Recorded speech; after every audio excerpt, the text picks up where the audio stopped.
দুর্দান্ত স্বাদের এই ধাবাই স্টাইল চিকেন মশলাটা বানানো যে কত সহজ, চলো আজকে তোমাদের সাথে এই রেসিপিটা আমি শেয়ার করছি। খুব কম সময়ের মধ্যে এই রেসিপিটা আমি বানিয়েছি, দারুণ টেস্টি হয়। সো গাইস, আমি কীভাবে বানিয়েছি চলো আজকে তোমাদের সাথে এই ধাবাই স্টাইল চিকেন মশলাটা শেয়ার করে নিচ্ছি। Thank you my dear all friend. পরে তেলটা হয়ে গেছে, দিয়ে দিচ্ছি কিছু গোটা গরম মশলা, স্ক্রিনের উপর লেখা থাকবে দেখে নিও। এবার এটা কিছুক্ষণ হতে দেবো।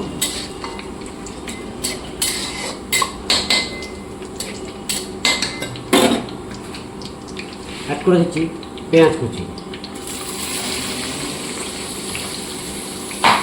এবার এটাকে সুন্দর করে হতে দেবো, লাল লাল করে হতে দেবো। আর দিয়ে দিচ্ছি স্বাদ অনুসারে লবণটা দিয়ে দিচ্ছি।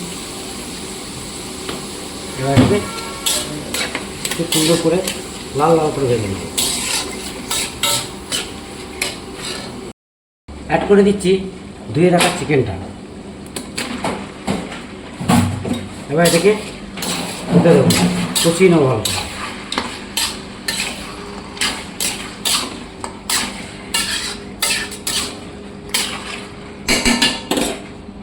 ভালো করে হতে দেবো।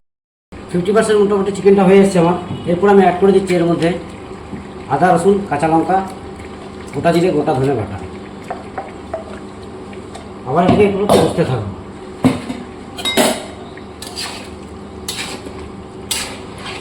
আর এর সাথে সাথেই দিয়ে দেবো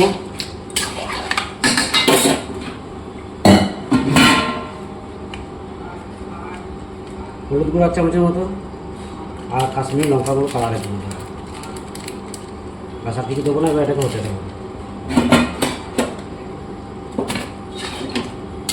এবার এখন কষতে থাকবো এটাকে।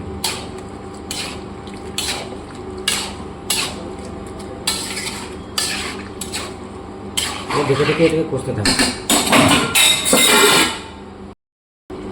ফাইনালি একবার দেখে নেবো। দেখছো মোটামুটি তেল ছেড়ে দিয়েছে, চিকেনটা পর কষা হচ্ছে, আমার মশলাটা কষিয়ে নিচ্ছি আমি সাথে সাথে। So finally rice. এরপর আমি অ্যাড করে দেবো এর মধ্যে টমেটো কুচি অ্যাড করে দেবো, আর দিয়ে দেবো 2 দানা চিনি। বাস আর কিছু দেবো না। এবার এটাকে আবার কষতে থাকবো। এখনও কিছুক্ষণ কষতেই থাকবো, যতক্ষণ না টমেটোটা গলে যাচ্ছে ততক্ষণ পর্যন্ত কষতেই থাকবো।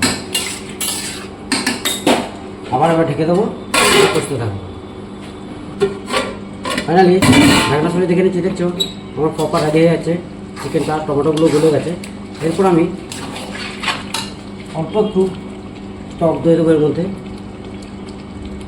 ব্যাস আর কিছু দেবো না। লাস্টে নামানোর আগে ধনে পাতা দিয়ে দেবো। ধনে পাতা তো আরও এখন কিছুক্ষণ কষতেই থাকবে এটাকে, যতক্ষণ আর টক গন্ধতে যায় ততক্ষণ পর্যন্ত চিকেনটাকে কষতে থাকবে।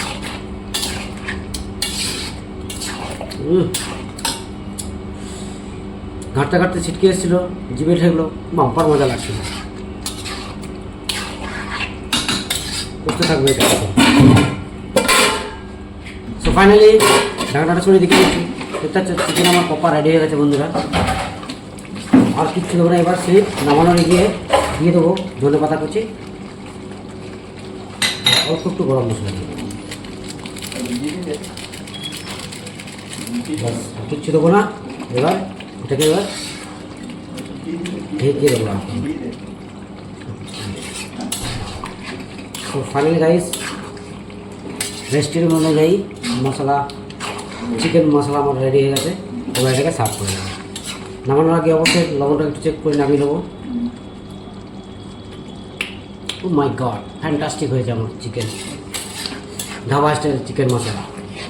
তো গাইস এবার নামিয়ে নেবো এটাকে। লবণটা সামান্য একটু দিয়ে দেবো, কেননা ভাতের সঙ্গে খাবে তো একটু 5 করে দিলাম। ফাইনালি আমার chicken dhaba style chicken masala ready. এবার এটাকে নামিয়ে নেবো, এবার সার্ভ করে যাবে। Thank you my dear all friend. So finally guys, dhaba style chicken মশলাটাকে নামিয়ে নিয়েছি। এবার এটাকে সার্ভ করে যাবে। দেখতে পাচ্ছ পারফেক্ট টেস্টের এই রেসিপিটা, পারলে তোমরা অবশ্যই একবার ট্রাই করবে বন্ধুরা। সো গাইস চলো এবার এটাকে সার্ভ করা যাবে। Thank you my dear all friend.